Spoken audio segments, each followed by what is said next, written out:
We can always grow and improve, but you can't fight who God made you to be.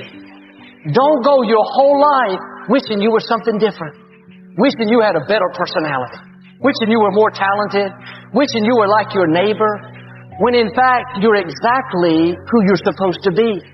What you don't realize is half the time your neighbor is wishing they could be you. They see all the good things about you. Do you? What would happen if you would start loving yourself, accepting your gifts, not beating yourself up for mistakes, not down on yourself because of weaknesses? Stay positive towards yourself. I was miserable in my life. I didn't like waking up. I ain't have no purpose. I ain't know what I was supposed to be doing. On October 8th, 1985, I walked in a comedy club for the first time.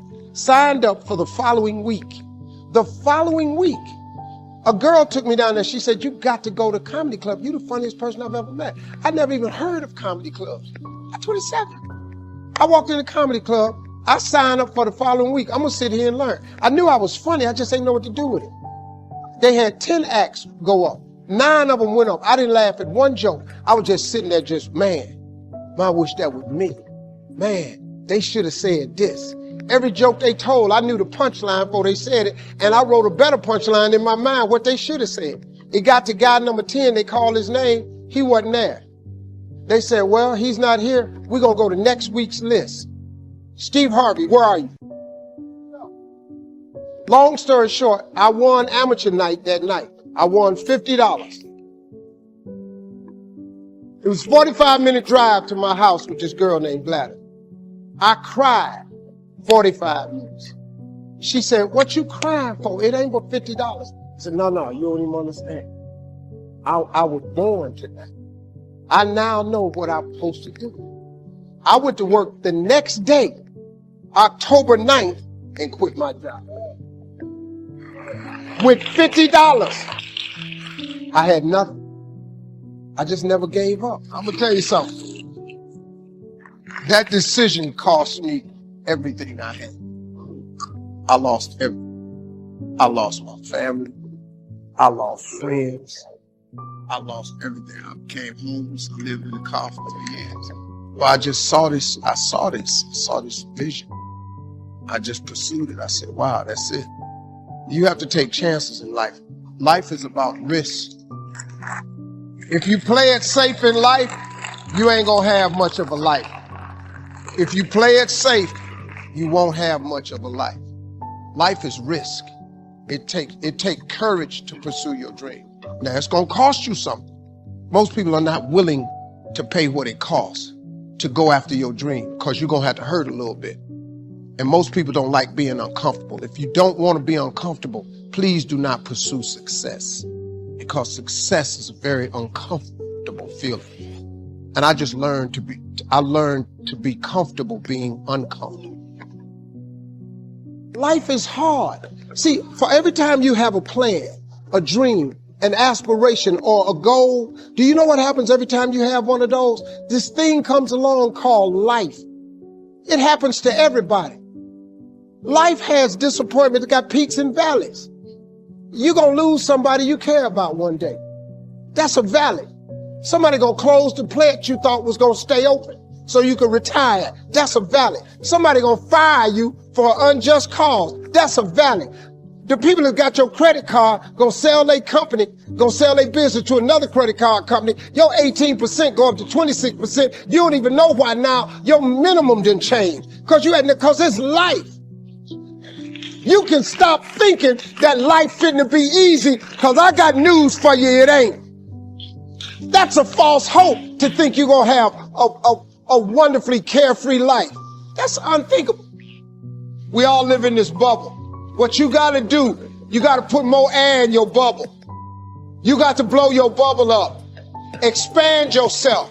Take yourself out your comfort zone. Do not live in your bubble. Put some more air in your bubble. If you stay in your comfort zone, that's where you will fail.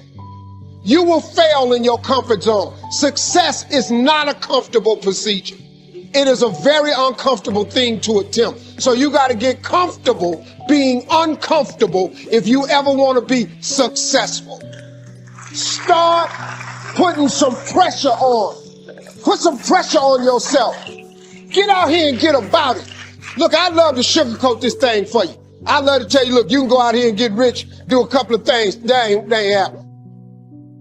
You got to get real doggish. You got to get downright funky if you want to make it. Now, like I was telling you before, if you want to be ordinary, you ain't even got to listen to me. Just go on about your business. If you think ordinary is cool, ain't no problem. It's some really, really wonderful ordinary people. But if you are sitting in this room and you have extraordinary aspirations, then you're going to have to do extra. You put extra on top of ordinary and you come up with extraordinary. It's no other way. I'm sorry. But here's the fact. All of you have extraordinary capabilities. All of you. You have to decide if you are willing to do the things to put you in that category. Thanks for watching. Mental Reset is posting motivational videos. Please subscribe and like. Please look forward to the next video. When you go through a change of state of consciousness, state of awareness, state of perception, then many people go out of your life that were in before and other people come in. Changes happen in your life. Some of them you don't like, but what it is, it's just the old life created by the old energy field created from the old perception breaking down so another one can come in. And it happens because when we change, our energy changes, and therefore what it attracts changes because we are in control. If only we realize that and take it back. And it's interesting, you know, when you start to change your perception and you want to be spiritual, as they say, what kind of goes on in your mind is, now I want to be spiritual, everything's going to change, and I'm going to go down leafy lanes with little nymphs and butterflies are going to drop on my arm, and it's going to be lovely because I'm spiritual now. And what happens? All hell often breaks loose in your life. It bloody well did in mine. And what happens then is we think, if this is spirituality, 2 years into this journey of mine, conscious journey, I thought, if this is spirituality, you can stick it, this is no fun. Because everything in my life broke down. But if we understand what's happening, then the pain of that breakdown can be very, very much diminished. Because what we're putting out before the change is our vibrational fields that attract certain vibrational fields back, which we call a life. People, places, ways of life, experiences. When we change, shift our consciousness, there is that transitional point where the old construct, vibrational construct, starts to break down so the new one can come in. And if the old one doesn't break down, the new one can't come in. And at that time, we experience it as all hell's breaking loose in our lives. But what's actually happening is the old is crumbling so the new can be. And on a collective level, that is what we're experiencing now. We're experiencing the breakdown of the old collective order as this vibrational change moves on, and it seems as if the world's falling apart. What it gives us the opportunity to do is to break out of the enslavement of the old structure, the old system, and build another one, put another one in its place. This is strange how an identity evaporates that seemed so solid and real. And so form, we're talking about form identity. That is when you're asked, who are you? Or you ask yourself, who am I? Okay, now is that all there is to who you are? Is that what can be defined through form, what can be that which is form, thought forms, emotional forms, physical forms, a conglomeration of that to get put together for a while becomes what you think is I. Is that really your I, your identity? Or is there something else? Well, perhaps we can just, at this moment, see, as you sit here, right at this moment, you don't remember your past. You don't have to. Let's pretend you don't have one. You have no past. There is no past. Let's say there is no past. which, by the way, is the truth. Ultimately, there is no past, there's only the now. So, okay. And no future. Let's pretend there's no future. Well, there is no future anyway, but there's only this. So you can't remind yourself, you don't even, unless there's a thought in your head that says, I am such and such, even that you don't know right now. Let's say you don't know anything about who you are. Nothing that you can formulate, conceptualize, call something. You don't. What is left? Is there, what is lost? Nothing is lost. In fact, when you encounter this which cannot be named, which is a formless presence, aliveness,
let's see, you've touched that which is beyond form, consciousness itself.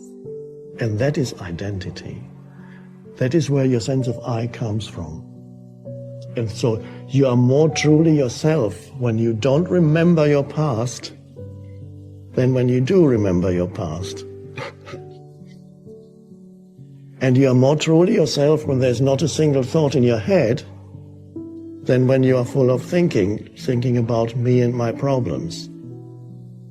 And whenever you feel this sense of I, the light of consciousness, which you can know directly in the stillness that is always there, available to you as the essence, your essence identity,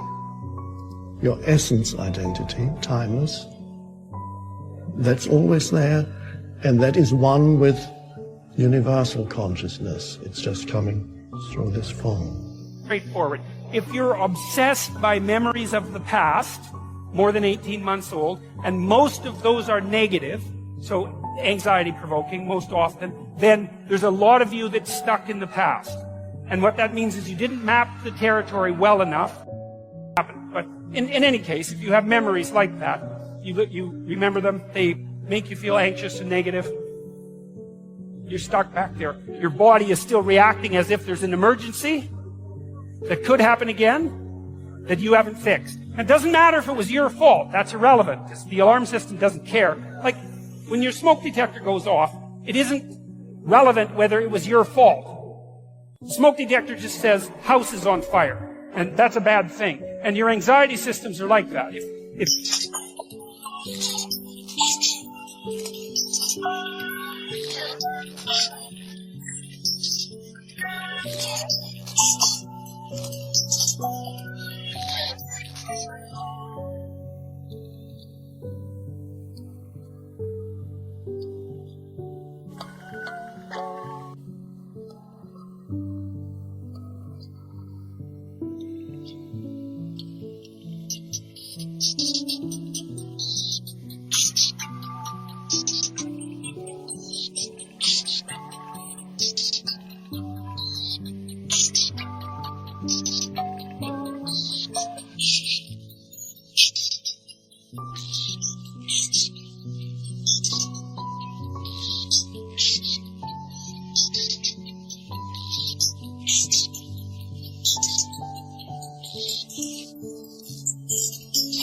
They're tagging old memories with anxiety, then you have to do something about it, or you will be tortured by those memories forever.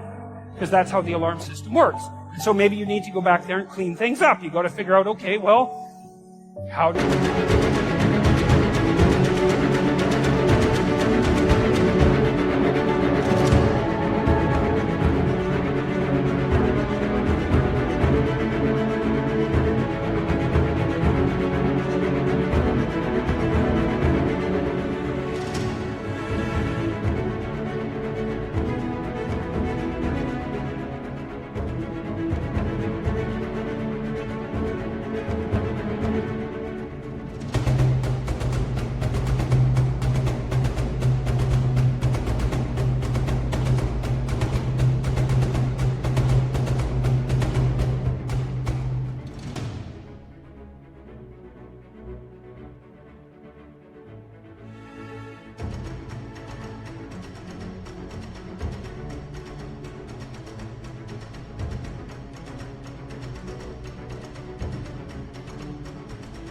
this happen?